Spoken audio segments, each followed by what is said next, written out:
Sarah, so can you tell me what a food historian does?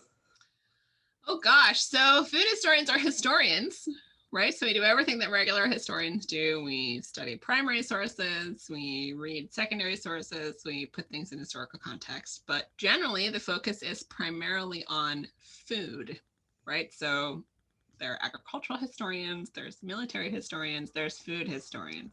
I use the term food historian because I feel it's a little bit more inclusive, maybe than culinary historian, which is what a lot of people have used in recent years. But I include, like, food historian to me is just very broad. Like, it includes agricultural history, it includes culinary history, it includes the history of home economics, it includes labor history, and you could talk about food and politics and food and technology. You know, food is just sort of this lens that you can use to look at a society or a culture or an event. And it's just very relatable, right? Everybody has to eat. Doesn't matter, you know, what time period you're in or where you are in the world, everybody has to eat. And so I enjoy studying food history because I think it's this thing that connects us kind of across space and time, and also makes it really relevant to people who are maybe not historians or they don't think they're interested in history. But when you talk about food, all of a sudden they're like, I like food, I'm interested in food, I want to know more about what's going on. So how did you get into being a food historian? I really like to eat. I like to eat a lot. And when I was growing up, I'm not one of those people who's like, oh, I grew up learning how to cook at my mother's knee or my grandmother's knee. No, my mom and my grandmothers were all really good cooks, but that's not how I'm self-taught cook, right? And self-taught meaning when I was living in an apartment my junior year in college and not really on a dining plan anymore, I kind of had to teach myself how to cook, and it took a couple of years. But because I really like to eat and I have very high standards when it comes to my food, I had to learn how to cook. And one of the ways I got interested in, or I learned how to cook, was through finding old cookbooks. I love antiquing and thrifting and stuff like that. So I started finding all these old cookbooks in thrift stores. And also, as I'm talking about it, I'm reminding myself that I grew up reading like Laura Ingalls Wilder and the American Girl books and a lot of historical fiction. And the Laura Ingalls Wilder books in particular, especially Farmer Boy, there is a lot of emphasis on food. And I think that was kind of what sparked my initial interest in historical foodways. But I didn't really study it. Really, I studied some agricultural history in undergrad, but I really didn't study food and home economics until graduate school, and really not until my thesis, my master's thesis, which is about food in World War I, but about one very specific organization, the Orange County Food Preservation Battalion, which is it was a volunteer group of a bunch of ladies who got together and opened a canning kitchen and had like an instruction train about how to can and preserve food. And once I wrote that, it just sort of like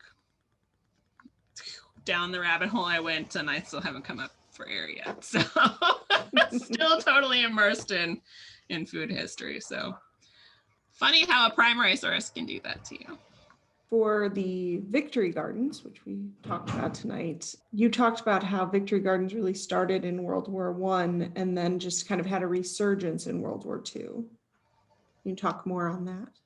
Yeah, so, you know, World War II was kind of like, we tried out all these new things in World War I, which of course is right in the middle of the progressive era when we're already trying to try out new things, right?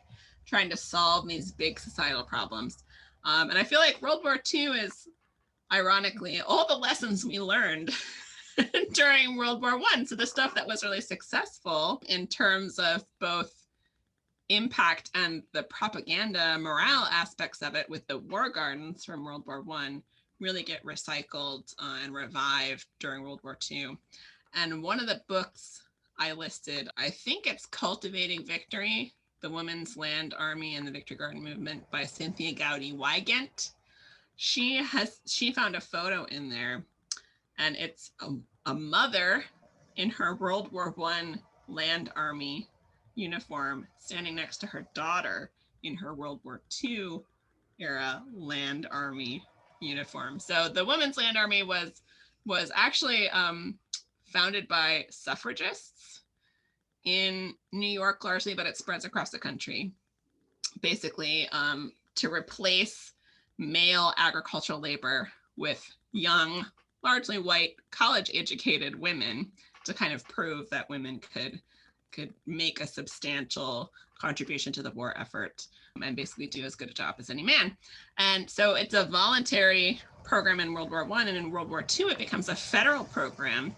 And it's no longer just for women, it's also for young men, but it becomes a young person program where people are asked, high school students and college students are asked to do agricultural labor where it's needed in the country.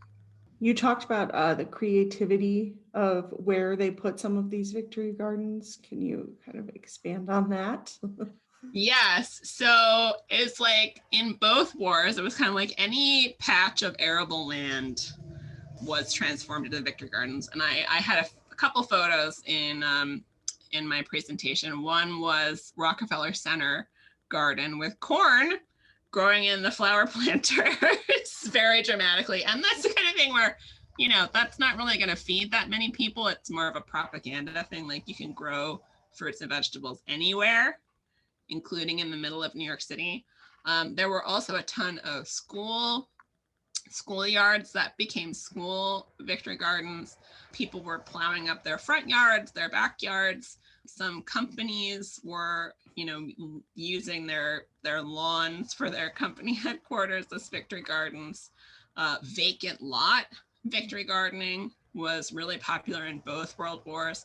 In the First World War, there's a lot of like performative victory gardening where all these rich people with these giant estates in Long Island are like, oh, we're not going to maintain our rich people lawns anymore. We're going to have all of our staff plant victory gardens or farms instead, So it was kind of this way to get everybody, it was kind of like, so people didn't have an excuse. Like, oh, I can't have a victory garden. Okay, well, if you live in an apartment and there's no vacant lots in your neighborhood, yeah, you probably can't have a victory garden. But if you live in any kind of a house with any kind of a postage stamp yard, there was a lot of peer pressure to put in a victory garden and replace not all of your flowers, because you still needed flowers for morale, right?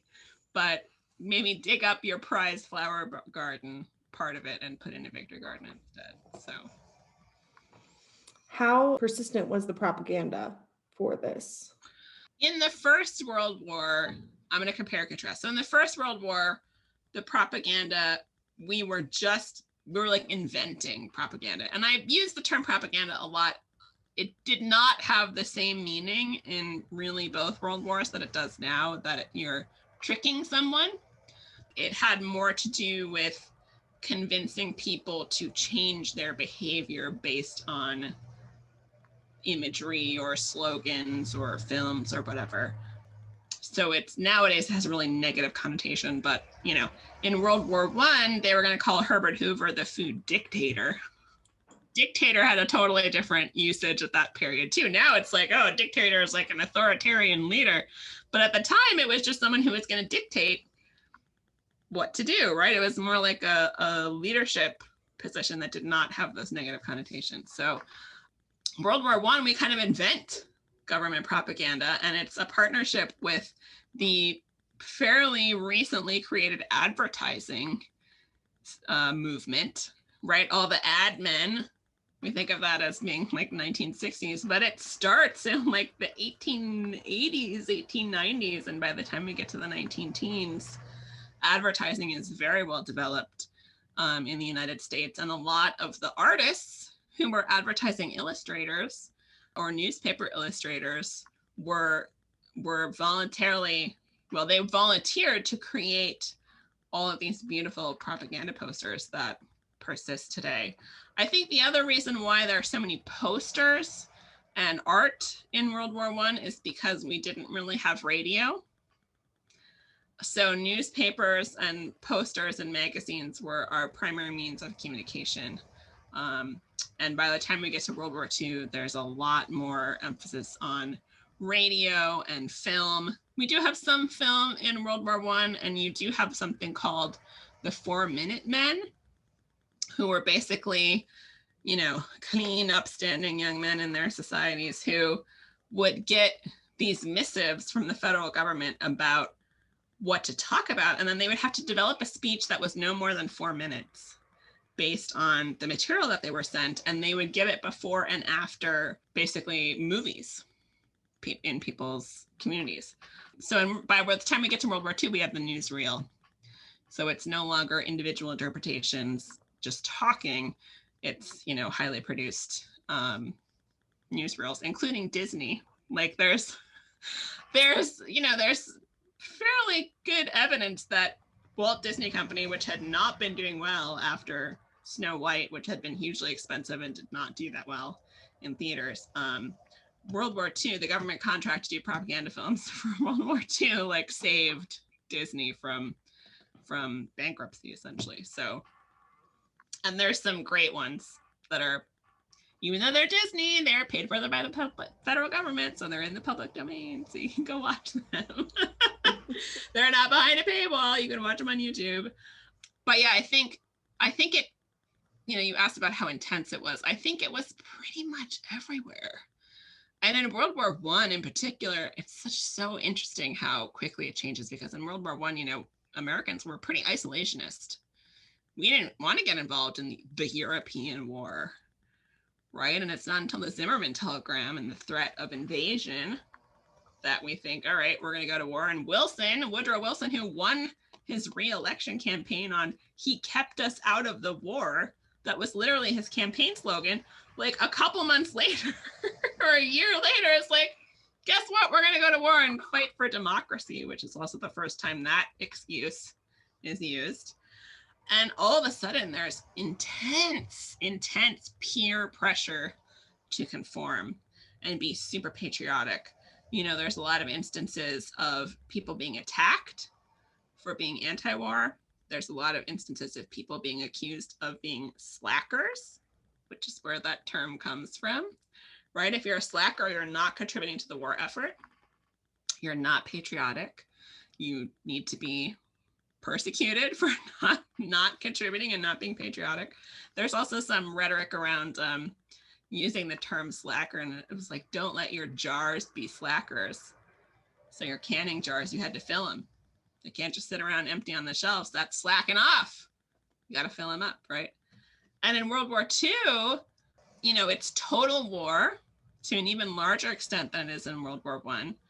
And I think because we have real newsreels, because we have radio, the reach of the federal government is much more extensive during World War II. In World War I, it's like, if you live in a rural area, what's your connection to the federal government? The postmaster, right? That's pretty much it. That's the federal government representative in your community if you don't live in a big city. So it's a little bit easier to escape it in World War I think, than it is in World War II. And it's everywhere. It's, all the food and manufacturing companies are hopping on board, and they're referencing in all their advertising. It's referenced in the pop culture movies. Like there's a ton of movies produced in 1942, 1943, 1944 with like Hollywood movie stars. That's basically wartime propaganda, but it's like, let's go to the movies and watch Humphrey Bogart and Action in the Atlantic, and it's all about the Merchant Marine, and it's all wartime related, right? And so, I think it's a lot harder to escape in World War II, but there was a lot of peer pressure not to escape it and to contribute to the war effort and not be seen as a slacker, to borrow a World War I phrase. So, are there any remnants of the Victory Gardens that you see in history, like throughout the 20th century into today?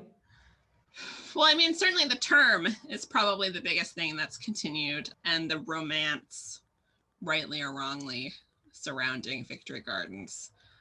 Americans are individualist. We don't tend to be very collectivist, which is ironic because Victory Gardens are basically an individualist, collectivist effort. It's the government is asking everybody to collectively take these individual actions. But I think because the United States has this you know, mythology around the yeoman farmer and pioneers and, you know, being self-sufficient and not relying on anyone. I think the idea of a victory garden kind of plays into that a little bit, even though it's often being used by community gardens and other kind of more collectivist concepts. I think that idea of producing your own food and having control over your own destiny through land use, which has really been a big theme in American history. Like, if you have land and you can feed yourself and your family, you don't have to do wage labor. You don't have to rely on anybody else. There's this idea that victory gardens mean independence, which is kind of how they were pitched in World War II. Also, like, you don't have to rely on what might be a kind of shaky or unreliable food supply. You can have your own food, and that gives you a sense of security, which is, I think, why a lot of people are still interested in it throughout the 20th century. Like I said, post-war, you know, once we get into the 1950s and 60s, then wages go up and the economy is booming. There's much less emphasis on it because people don't need that security. But once we start to get into the 1960s, kind of as a reaction to that, and then definitely in the 70s and 80s, when we start to get into recession, there's renewed interest in that kind of very small scale agriculture and you know, home gardening and stuff like that. So